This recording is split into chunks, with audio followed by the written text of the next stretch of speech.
नमस्कार, स्वागत है आप सभी का न्यूज़ 18 के डिजिटल प्लेटफॉर्म पर। तमिलनाडु के करूर में एक बार फिर से ऐसी घटना घटित हुई है जो कि शर्मसार कर देने वाली है। एक्टर विजय की रैली में शनिवार शाम को भगदड़ मच गई।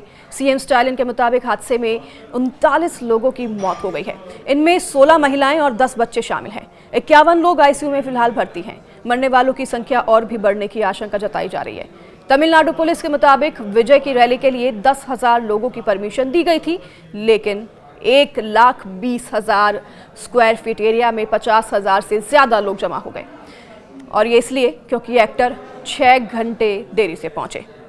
विजय को बताया गया था कि 9 साल की एक बच्ची गुम गई है। उन्होंने मंच से उसे तलाशने की अपील भी की, जिसके बाद वहां भगदड़ के हालात और ज्यादा बन गए। इधर तमिलनाडु के सीएम एम.के. स्टालिन ने रात को ही हाई लेवल मीटिंग ली और फिर देर रात को ही करूर पहुंचे। स्टालिन ने हॉस्पिटल जाकर मृतकों को श्रद्धांजलि दी और घायलों से मुलाकात की। लेकिन एक चौंकाने वाली बात बता दूं कि एक्टर विजय जब ये भगदड़ मच रही थी, मंच से गायब हो गए। घायलों की मदद के लिए या किसी भी मदद के लिए उन्होंने कोई भी कदम नहीं उठाए। पहले वो 6 घंटे देरी से पहुंचते हैं। सुरक्षा के कोई इंतजाम के यहाँ पर चेकिंग नहीं होती है, और फिर जब ये भगदड़ मचती है बिना किसी की परवाह किए वो वहाँ से गायब हो जाते हैं। ऐसे एक्टर्स के लिए आप जमा होते हैं, अपनी जान पर खेल कर जाते हैं। सोचिए जरा, आपका जीवन ज्यादा जरूरी है। तो उधर गृह मंत्रालय ने भी राज्य सरकार से मामले को लेकर रिपोर्ट मांगी है। वहीं घटना के बाद विजय घायलों से नहीं मिले। वे चार्टर्ड फ्लाइट से सीधे चेन्नई चले गए, अपने प्राइवेट फ्लाइट से। हादसे के बाद एक्टर विजय करूर से सीधे त्रिची हवाई अड्डे पहुंचे और यहां से चेन्नई रवाना हो गए। वे ना ही घायलों से मिले और ना ही सार्वजनिक तौर पर कोई सांत्वना भी दी है। हालांकि उन्होंने एक्स पर लिखा, मेरा दिल टूट गया है। बस क्या ये काफ़ी है? उन्होंने आगे लिखा कि मैं बहुत दर्द और दुख महसूस कर रहा हूँ। मैं करूर में जान गंवाने वालों के परिवारों के प्रति अपनी संवेदना व्यक्त करता हूँ और घायल लोगों के जल्दी ठीक होने की प्रार्थना करता हूँ। पर उन्हें समझना होगा कि आपके सिर्फ प्रार्थना करने से जिनकी जान चली गई है वो वापस नहीं लौटेंगे। भगदड़ की वजह से 6 पॉइंट्स आपको बताते हैं कि ये भगदड़ क्यों मची, क्या मुख्य कारण रहा। पहला पॉइंट, एक्टर विजय तय वक्त से करीब 6 घंटे की देरी से करूर पहुंचे, जिससे कि उन्हें देखने के लिए बहुत भारी भीड़ जमा होती गई। शाम 7:45 के करीब कुछ लोग विजय की बस की तरफ बढ़ने लगे, जिससे कि भगदड़ के हालात बन गए। धक्का मुक्की में कई लोग बेहोश हो गए। कई लोगों को गर्मी और भीड़ की वजह से सांस लेने में दिक्कत होने लगी। भगदड़ में कई बच्चे परिवार से बिछड़ गए, कई भीड़ में दब गए। लोग उन्हें कुचलते चले गए।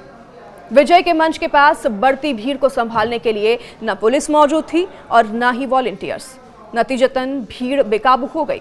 प्रशासन को 30,000 लोगों के आने की अनुमति थी, अनुमान था, लेकिन 60,000 से ज्यादा लोग पहुंच गए। दोगुनी भीड़ संभालने के इंतजाम ही वहां पर नहीं थे। तमिलनाडु सरकार का एक्शन यहाँ पर क्या लिया गया वो बताते हैं आपको। मुख्यमंत्री स्टालिन ने इस हादसे की जांच के लिए जस्टिस अरुणा जगदीशन की अध्यक्षता में एक आयोग का गठन कर लिया है। तो वहीं स्टालिन ने अब मृतकों के परिवारों को 10-10 लाख रुपए का मुआवजा देने की घोषणा कर दी है। तो वहीं घायलों को 1 लाख रुपए दिए जाएंगे। मुख्यमंत्री स्टालिन देर रात को ही करूर पहुंचे और हालात का जायजा लिया। साथ ही उन्होंने हादसे में मारे गए लोगों को श्रद्धांजलि दी।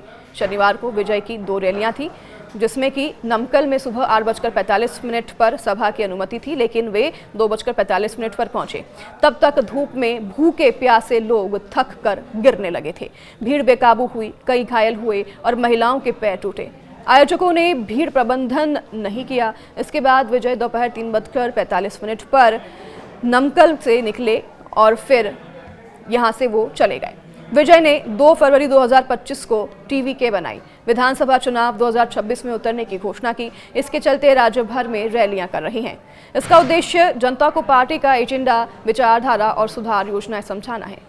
ये खुद तो सत्तारूढ़ डीएमके के सबसे बड़े विरोधी के रूप में अपने आप को पेश करना चाहते हैं। सेलिब्रिटी के कारण भगदड़ की पिछली 4 घटनाएं आपको मैं बता देती हूं, जो कि शर्मसार कर देने वाली है।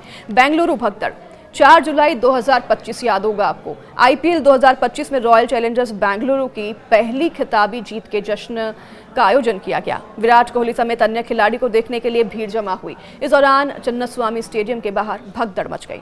इस हादसे में 11 लोगों की मौत हो गई और 50 से ज्यादा लोग घायल हो गए थे। हैदराबाद भगदड़ अल्लू अर्जुन 4 दिसंबर 2024 की रात हैदराबाद के संध्या थिएटर पहुंच गए थे और वह वहां अपनी फिल्म पुष्पा 2 की स्क्रीनिंग के लिए गए थे। अल्लू अर्जुन को देख थिएटर के बाहर भगदड़ मच गई थी। इसमें भगदड़ में महिला की मौत हुई थी और उसका बेटा गंभीर रूप से घायल हो गया था। कोट्टारकारा भगदड़ 4 अगस्त 2018 को केरल के कोट्टारकारा में एक्टर दुलकर सलमान के मॉल इनॉग्रेशन पर भारी भीड़ उमड़ी। भगदड़ मचने से एक व्यक्ति की मौत हुई। तो वहीं नानकरामगुड़ा भगदड़ 17 मार्च 2013 को तेलंगाना के नानकरामगुड़ा में साउथ सुपरस्टार जूनियर एनटीआर की एक फिल्म का म्यूजिक रिलीज प्रोग्राम में भगदड़ मच गया। इसमें एक व्यक्ति को दम घुटा और दम घुटने से इस व्यक्ति की मौत हो गई, तो वहीं कई घायल हुए।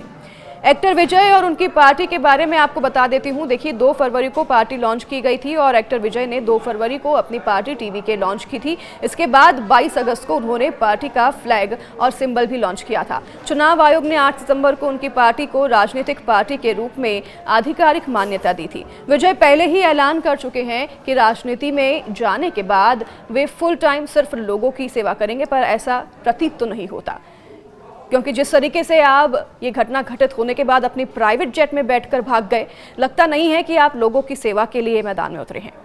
30 अप्रैल 2025 को रिलीज होने वाली थलपति 69 उनकी आखिरी फिल्म होगी। अपने माता पिता के खिलाफ वह केस भी कर चुके हैं।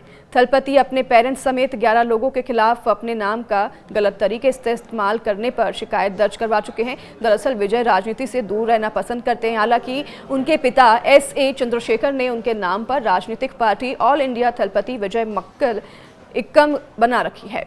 इस पार्टी के जनरल सेक्रेटरी भी विजय के पिता ही हैं। जब विजय को पता चला कि उनके नाम का इस्तेमाल कर लोगों को पार्टी से जोड़ा जा रहा है, तो उन्होंने पेरेंट्स समेत 11 अन्य लोगों के खिलाफ केस दर्ज करवा दिया।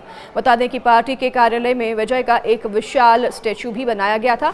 और RCB की जीत के बारे में आपको हम बता रही थी, जहां पर जश्नों में भगदड़ में 11 लोगों की मौतें हुई थी।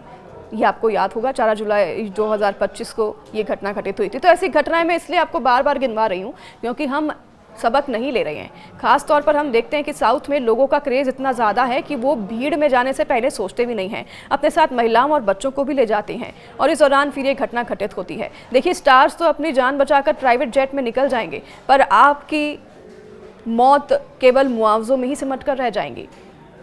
इसलिए आपसे विनती है कि सोचिए एक बार, आपका जीवन ज़्यादा ज़रूरी है।